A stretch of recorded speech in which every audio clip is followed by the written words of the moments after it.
you know, the future isn't fixed, and so if we approach the future as a design exercise, well, more than an exercise, then there's a lot of things that are in the pipeline, a lot of tools and building blocks that we can draw from to figure out how to evolve our current energy infrastructure to one that's more efficient and cleaner in the future. And the second one is that a lot of that has to do with what's the available information to design with. And so how energy efficient are our buildings? How old is our fleet of cars? How sunny or windy is it in my neighborhood or in my state? And how do those affect the mix of technologies and how they grab our local situations? At MIT, we have lots of people on the other side of campus designing new technologies, you know, fuel cells and new types of batteries and things like that. But in some respects, you don't know how many of these you need. Right. I mean, like electricity storage with batteries is a good idea. If I don't know how much for how long, I don't know if I need batteries at all, let alone I need a few or I need a few 100,000, right? So it's that kind of understanding the gaps I'm trying to fill or get over to get to a reasonable solution. So design works from sort of what is the overall architecture of the system all the way down to sort of the smart technologies. You know, does my house know I'm home?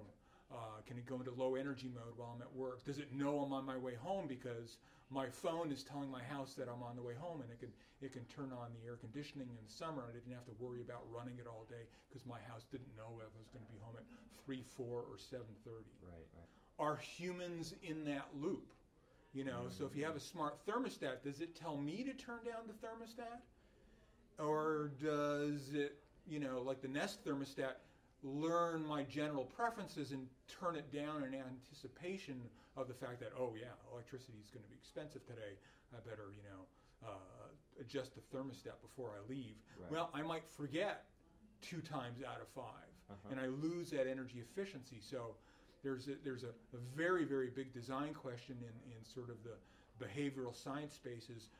Should us smart humans be in the smart technology loop? Or maybe they're smart enough just by watching us and learning.